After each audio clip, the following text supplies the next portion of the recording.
যে গেছে তাকে নিয়ে ভাবার কোনো কারণ নেই। আগামী দিন আমরা কি করব না করব দলনেত্রী ঠিক করে দেবেন কিভাবে চলবো। খালি আমাদের কর্মীদের কাছে রিকোয়েস্ট এবং আমাদের দলের সিনিয়র যারা আছেন তাদের কাছে রিকোয়েস্ট, অর্জুনবাবু গেছেন যাক, কিন্তু তার ছেলে এখনো তৃণমূলের কাউন্সিলর আছে। সে যতদিন তৃণমূলের কাউন্সিলর থাকবে আমার মনে হয় তৃণমূল কর্মীদের এবং দলের নেতাদের ওই ছেলের পাশে দাঁড়ানো উচিত, তাকে বিশ্বাস করা উচিত এবং দলের কাছে নিয়োজিত করা উচিত। এবং আমি দেখেছিলাম আমার পিতা যখন অন্য দলে গেছিল তখন আমার 6 বছরের মেয়ে থেকে শুরু করে, আমার মা থেকে শুরু করে, আমার স্ত্রী থেকে শুরু করে কেউ বাদ যায়নি গালিগালাজ থেকে। আমি এক্ষেত্রেও বলবো অর্জুনবাবুর ওয়াইফকে কেউ যেন কটূক্তি না করে, তাকে সম্মান দেওয়া হোক, নারী জাতিকে সম্মান দেওয়া হোক, এটুকুই ব্যাস। আপনি কি কোনোভাবে আপনার বাবা পদ ধরবেন? না, সে প্রশ্নই নেই। আমি বললাম আমার একটাই নেত্রী মমতা ব্যানার্জি, এবং আমি যতদিন তিনি নেত্রী থাকবেন তৃণমূল কংগ্রেসই করবেন। আপনাকে কি কোনো প্রস্তাব দেওয়া হয়েছে? না, এখন অব্দি দেওয়া হয়নি, দিলে তার আমি উত্তর দেবো। আমার নেত্রী একটাই মমতা ব্যানার্জি। এবার আপনারা হয়তো প্রশ্ন করবেন তাহলে অন্য কেউ যদি নেতা হয়, বা আপনারা ডাইরেক্ট করতে পারেন যে অভিষেক যদি নেতা হয় তাহলে কি আপনি মানবেন না? কোশ্চেন তো নিজেই করে দিলাম। নেত্রী যাকে নেতা বানিয়ে আমার কাছে পাঠিয়ে দেবে, যদি বীজপুরে কোনোদিন বলে যে দিলীপ ঘোষ দাঁড়াবে, কোনোদিন বলে সুজন চক্রবর্তী দাঁড়াবে, আমি তার জন্যই ভোট করব, প্রচার করব, তাকেই নেতা মানব। নেত্রী যাকে বসিয়ে দেবে সেই আমার নেতা।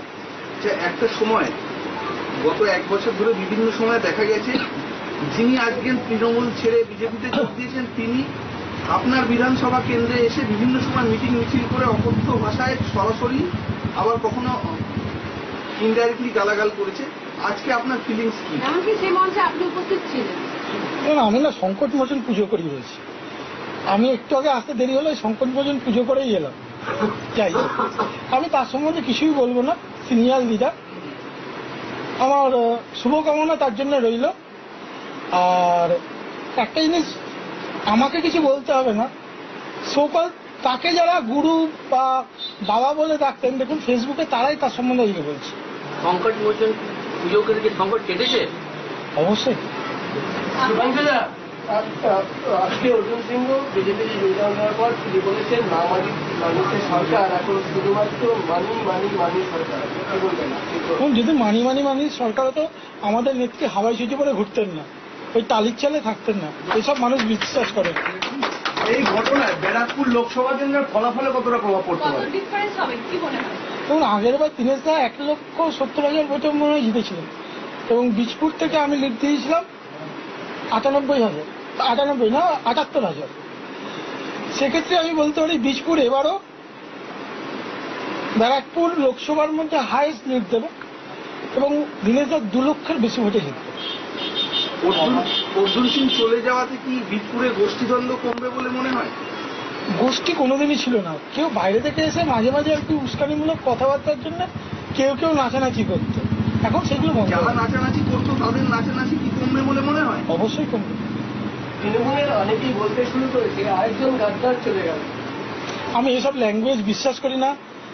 গাদ্দার, মির্জাফর, এগুলো যারা বলে কেউ চলে গেছে, তাকে নিয়ে আর ভাবার কথা না। বাঙালি ভোটের মধ্যে যে প্রভাব পড়ে আমার এই আশেপাশে যত লোক দেখছেন না, তার মধ্যে এখনো এই মুহূর্তে 80% অবাঙালি রয়েছে। কি আমি তাই তো?